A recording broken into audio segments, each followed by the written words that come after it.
چلے اسی تنخواہ میں سے جب بندہ بڑے بیٹے کی شادی کر کے بہو بیاہ کے لے آئے تو پھر بھی کام چلتا ہے، اور جب اس بیٹے کو اللہ بچے عطا کر دے تو اسی گھر میں، اسی آنگن میں، اسی چھت کے نیچے کام چلتا ہے، تو پھر تو مان جانا کہ چلانے والا تو نہیں، چلانے والا کوئی اور ہے۔ پھر تو مان جا کے چلانے والا کوئی تو اس وقت جب تنخواہ تیری لگی تھی تو کہتا تھا ابا ابھی میری شادی نہ کر، میں بیوی کو کیسے کھلاؤں گا؟ تو وہی شخص ہے جس کی چھت کے نیچے پھر 1.5 درجن پوتے بھی پل رہے اور گزارا ان کا بھی ہو رہا ہے۔ تو رزق کا ذمہ کس کا ہے؟ اللہ کا، اللہ کا ذمہ۔ اب ہمیں پتہ ہے پہلی بات تو پریشانی اس لیے اتار دینی چاہیے کہ ذمہ ہمارا ہے ہی نہیں۔ اب دوسری بات یہ کہ ذمہ داری کس کی ہے؟ اللہ حکیم بھی ہے اور علیم بھی ہے، حکیم بھی ہے اور جانتا بھی ہے اور اسے پتا بھی ہے کہ دینا کس طرح ہے۔ اب ہم پتہ کیا کہتے ہیں؟ کہتے ہیں وہ جو بندہ پجاروں میں بیٹھا ہے وہاں اسے نہیں بیٹھنا چاہیے تھا، اور میرا حق تھا۔ تجھے زیادہ پتا ہے کہ اللہ کو؟ بول کے بتانا کس کو پتہ زیادہ ہے؟ کیوں جی؟ تو آپ اصل ٹینشن پتہ کب لگتی ہے؟ جب بندے کہتے ہیں نہیں وہ پجاروں میری تھی، میرا حق تھا۔ وہ جب گزرتی ہے نا پاس سے مہران کے تو مہران والا ٹینشن بڑی لیتا ہے، حالانکہ اللہ کو زیادہ پتا ہے کہ وہ حق۔ ایک بات اپنے ذہن میں یاد رکھ لیں، رٹ لیں کہ جو میرے لیے بہتر تھا میرے رب نے مجھے دے دیا، اور بات ختم ہو گئی۔ بس وصل اچھا ہے نہ فراق اچھا ہے، یار جس حال میں رکھے وہی حال اچھا ہے۔ بس جو میرے حق میں بہتر تھا میرے رب نے مجھے، مسئلہ یہ ہے کہ تو اس پہ راضی ہونے کو تیار نہیں۔ حضرت علی کرم اللہ تعالیٰ وجہ الکریم نے میرے نبی پاک کی ایک حدیث بیان کی ہے، اور جناب علی جب یہ حدیث بیان کیا کرتے تھے تو حضرت مجاہد فرماتے ہیں یوں لگتا تھا کہ جیسے حضرت علی ہمیں ہر پریشانی سے نکال رہے ہیں۔ مولا علی شیر خدا رضی اللہ تعالیٰ عنہ فرماتے ہیں کہ مجھے میرے نبی پاک صلی اللہ علیہ وسلم نے ایک طریقہ دیا تھا ٹینشن فری ہونے کا۔ آپ فرماتے ہیں مجھے تو بڑا راس آیا ہے، تم بھی اگر کر لو گے تو تمہیں بھی فائدہ دے گا۔ کہا وہ کیا؟ حضرت علی کہنے لگے محبوب علیہ السلام نے فرمایا تھا لوگوں تم اللہ کے دیے ہوئے تھوڑے رزق پہ راضی ہو جاؤ، وہ تمہاری تھوڑی عبادت سے تم سے راضی ہو جایا کرو گے۔ بس تم 2 نفل بھی پڑھو گے تو اللہ راضی ہو جائے گا، تم 1 رکوع بھی سویرے اٹھ کے پڑھو گے تو وہ راضی ہو جائے گا، وہ تمہارے 313 درود شریف سے راضی ہو جائے گا، تم اس کے دیے ہوئے تھوڑے رزق سے راضی ہو جاؤ۔ ٹینشن اس لیے ہوتی ہے کہ ہم راضی نہیں جو اس نے ہمیں دیا ہے۔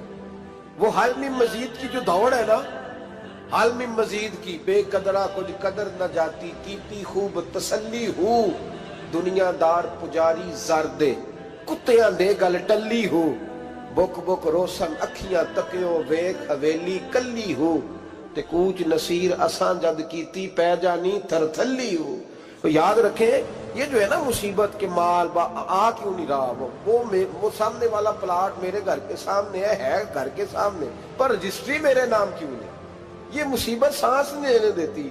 موٹر سائیکل کھڑی کرتا ہے نا جب آ کے دکان سے روٹی کھانے آتا ہے، دفتر سے گھر آتا ہے، کاروبار سے آتا ہے، تو جہاں موٹر سائیکل کھڑی کرتا ہے وہ ٹینشن بڑی ہے کہ کبھی میری ہو جائے نا یہ والی جگہ، تو میں یہاں بھی بورڈ لگاؤں اپنے نام۔ اس نے مالی پریشانی پیدا کی۔ تو جس حال میں ہے، کیونکہ تو نے اپنا یہ حال خود نہیں بنایا، جس نے بنایا ہے وہ بڑا بہتر جانتا تھا کہ تو اسی حال میں اسے اچھا لگتا ہے۔ تو اسے اسی حال میں، ایک بزرگ تھے تو ان کی طبیعت بڑی علیل ہو گئی، بیمار ہو گئے، تو اللہ نے آزمائش دی تو کیڑے پڑ گئے وجود میں۔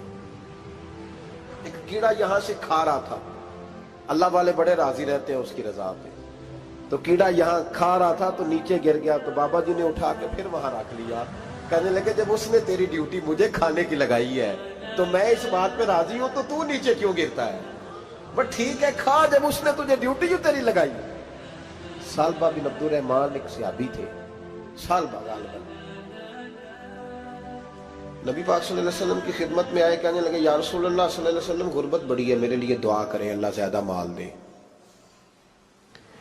تو محبوب صلی اللہ علیہ وسلم نے فرمایا تو جس حال میں اچھا ہے وہ تیرے لیے بہتر ہے، اس میں تو ہے وہی حال تیرے لیے۔ مشکل ہے نا یہ جواب سننا؟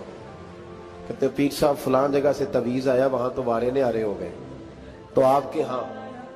تو میں کہتا ہوں یہ تویز دینے والا اگر تویز دے کے امیر بناتا ہے تو پہلے خود کیوں نہیں بنتا؟ یہ خود تو 150 کا تویز بیچ رہا ہے، اپنی بیچارے کی حالت یہ ہے۔ اگر اتنا ہی تویز اس کا چلتا ہوتا تو پہلے 5 پجاروں اس کے دروازے پہ کھڑی ہو۔ عجیب چکر ہے اور عجیب جگہ لوگ الجھ گئے، سمجھتے ہی نہیں بات کو۔ یا رسول اللہ صلی اللہ علیہ وسلم دعا کر دے تو محبوب نے کیا فرمایا؟ فرمایا تو جس حال میں ہے نا وہ حال تیرے لیے بہتر ہے، اسی میں رہ۔ کہ نہیں حضور دعا کرے۔ فرمایا سال بعد تو باز آ جا۔ حضور دعا کرے۔ فرمایا تو باز آ جا۔ 2-3 دفعہ کا ضد کی، محبوب نے فرمایا جا پھر اللہ تجھے زیادہ پیسے دے گا۔ چند بکریاں خریدی، اتنی برکت ہوئی کہ بکریوں کے ریوڑ بن گئے۔ پھر کچھ بکریاں بیچ کے گائے خرید لی، ان کے بھی ریوڑ ہو۔ پھر کچھ اونٹ اونٹنیاں لے لی، ریوڑ ہی ریوڑ۔ پہلے 5 وقت مسجد میں آتے تھے، اب فجر اور عشاء رہ گئی۔ پھر مال زیادہ ہوا تو مدینے شہر میں کوئی جگہ ہی نہیں، مدینے سے باہر حویلی خریدی، پھر جمعہ ہی رہ گیا۔ جمعے کے جمعے آتے، زکوٰۃ کا حکم آیا۔ میرے نبی کریم علیہ السلام نے حضرت ابو ہریرہ کو بھیجا، فرمایا جا اسے کہہ تیری زکوٰۃ بنتی ہے 2.5%۔ 10 کروڑ روپیہ ہو تو کتنی زکوٰۃ بنتی؟ بھئی 1 کروڑ کی 2.5 لاکھ ہوئی نا، تو 10 کروڑ کی کتنی ہوئی؟ تو بڑی مصیبت ہے جب بینک سے میسج آتا ہے نا کہ 25 لاکھ نکل گیا تیرے اکاؤنٹ سے، بہت بڑی مصیبت، بڑی ٹینشن ہوتی ہے۔ ایک صاحب میرے پاس آئے، ان کی زمین اچانک مہنگی ہو گئی، اچانک پہلے کچھ 15-16 لاکھ کی ایکڑ زمین تھی، پھر وہ کروڑ کی ہو گئی۔ تو میرے پاس آئے، کہنے لگے وہ 10 کروڑ روپے بنتے ہیں تو زکوٰۃ، تو میں نے کہا آپ نے کیا کیا؟ زری زمین پہ عشر آتا ہے، اس پہ زکوٰۃ نہیں آتی، تو آپ نے کیا کیا؟ کہنے لگے وہ کچھ سوسائٹی کے رول کے مطابق میں نے فائلیں وغیرہ لے لی ہیں، اب میں نا کبھی موقع آئے گا تو ان کو بیچوں گا۔ تو میں نے کہا اب تو آپ کا یہ مال ہو گیا بزنس کا، تو اب تو اس پہ زکوٰۃ آئے گی۔ 10 کروڑ پہ جب 25 لاکھ سنا تو کہنے لگے فوراً دینی پڑتی ہے کہ تھوڑی تھوڑی سے بھی کام چل جاتا ہے؟ تو میں ان کا چہرہ دیکھنے لگا، میں نے کہا نہیں وہ تو آپ کو پتہ ہے، ویسے حضرت عمر فرمایا کرتے تھے بانٹ کے نہ دو، کوشش کرو کسی ایک کوئی دو، چلو کسی کا تو کچھ بن جائے، تو ایک کوئی دینی چاہیے۔ کہنے لگے تو مطلب یہ ایسا ہی حکم ہے؟ میں نے کہا آپ کسی اور سے تحقیق کر لیں۔ اب یہ بھائی لیتے وقت نہیں تجھے ٹینشن ہوئی کہ 15 لاکھ کا کروڑ ہو گیا، تو اس وقت کبھی تو نے کہا کہ یا اللہ، تو یہ کیسی سوچ ہے مسلمان؟ کس طرح کا اس کا؟ ہمارے ہاں جب کسی آدمی پہ حالات خراب ہوتے ہیں نا تو سب سے پہلے وہ اس طرح کرتا ہے کہ جو میں کہیں اللہ کے رستے میں دیتا ہوں پہلے اسے بند کروں۔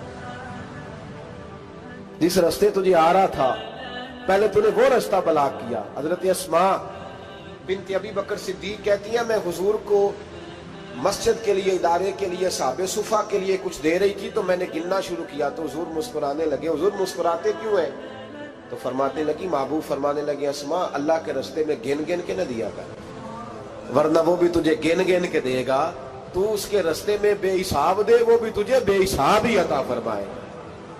لیکن پہلے یہ والا پہلے دروازہ بند کرو، یہاں سے پیسے ختم ہو رہے ہیں، تو اس طرح کرنا بھائی۔ اس دفعہ سوٹ ذرا گرمیوں والے نہ خرید، لیکن جو تو اللہ کے رستے میں دے رہا ہے اسے دیتا رہے۔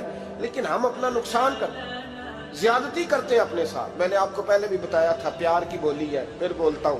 ایک بڑے بڑے پیار والے دوست ہیں، ایک دفعہ مجھے کہنے لگے کہ آپ کئی دفعہ اعلان کرتے ہیں تو مجھے اچھا نہیں لگتا، اور آپ ادارہ بھی بہت زیادہ بننے والا ہے، بڑی چیزیں میں دیکھتا ہوں جو ہوں تو بڑا نظام اچھا ہو جائے، آپ دعا کریں اللہ مجھے پیسے دے تو میں بڑے سارے خرچ کروں گا اس کے راستے میں۔ تو میں نے کہا یا اللہ اسے 10 کروڑ دے، یہ 9.5 کروڑ تیرے راستے میں دے دے گا۔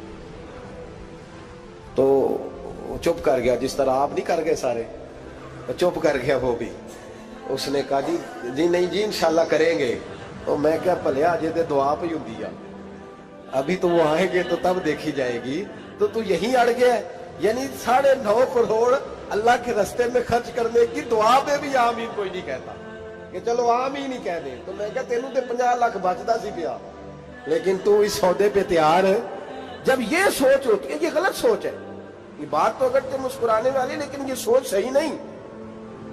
حضرت عثمان غنی رضی اللہ تعالیٰ عنہ کہتے ہیں جس وقت نبی پاک صلی اللہ علیہ وسلم نے اعلان کیا نا جنگ کے موقع پر کہ 800 سپاہیوں کا خرچہ چاہیے، کہتے ہیں میرے پاس 600 کا تھا۔ یہاں ایک روایت میں حضور نے 1000 کا اعلان کیا تو میرے پاس 800 کا تھا۔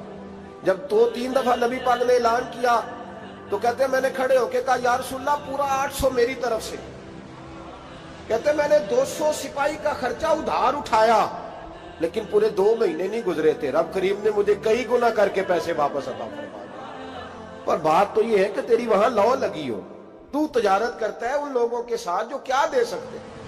تو سالبہ کے پاس حضور نے پیغام بھیجا، پہلے تو کہا تیرے لیے بہتر نہیں مال، جب اصرار کیا تو اب بڑی برکت ہو گئی، بڑا آیا تو فرمایا زکوٰۃ دے، 2.5% زکوٰۃ ہے۔ اب جب سوچا کہ 5 اونٹوں پہ ایک بکری جائے گی اور بڑا سارا مجھے دینا پڑے گا، اب جب غور کیا تو یہ تو نہ کہا کہ میں نہیں دیتا۔ حضرت ابو ہریرہ سے کہنے لگے نبی کریم علیہ السلام کی خدمت میں عرض کرنا کہ میں خود آؤں گا۔ حضرت ابو ہریرہ نے آ کے عرض کی یا رسول اللہ صلی اللہ تعالی علیہ وسلم، حضور وہ کہتے تھے میں خود آؤں گا، تو کہتے ہیں محبوب نے ٹھنڈی سانس لی، فرمایا اسے کہا تھا کہ تیرے لیے مال بہتر نہیں، اب ہلاک ہو گیا، ہائے افسوس ہلاک ہو گیا۔ ان کو بھی تھوڑی دیر کے بعد احساس ہوا کہ یہ میں نے کیا کیا، نبی پاک کو ہی کہہ دیا نہیں ہے، حضور کو کہہ دیا بعد میں آؤں گا۔ اب دوڑے آئے، عرض کی حضور میں سارا کچھ لے کے آیا ہوں، قبول کر لیں۔ محبوب نے فرمایا گویا بلال حبشی کی خشک کھجور بھی قبول ہے، اور صہیب رومی ایک اٹی باندھ کی لائے تو وہ بھی قبول ہے، اور عمار بن یاسر اور مصعب بن عمیر اگر 2 دینار دے جائیں اور کوئی پرانا جوڑا کسی سپاہی کے لیے چھوڑ جائے تو وہ بھی قبول ہے، لیکن تو اپنا لاکھوں لے کے چلا جا، تیرا کوئی نہیں قبول، معاف کر دے۔ فرمایا جا معاف کیا، پر پیسے لے کے نہ آنا۔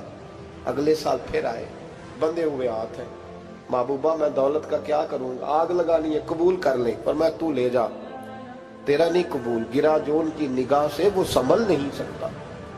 حضور نے وصال ظاہری کیا تو جناب صدیق اکبر کے پاس آئے، لاکھوں کا مال، ابو بکر قبول کر لو، تو جناب صدیق اکبر کہنے لگے اس کا کر لو جس کا نبی نے نہیں کیا، چل جا کوئی نہیں چاہیے۔ حضرت عمر کے زمانے میں قحط پڑ گیا، بارشیں نہیں ہوتی، غلہ نہیں ملتا، حالات خراب ہے، مالی طور پہ بحران آ گیا، غربتیں، مجبوریاں، تکلیفیں، آ کے روئے، عمر میرا قبول کر لو، مجھے معافی تو مل گئی تھی نا۔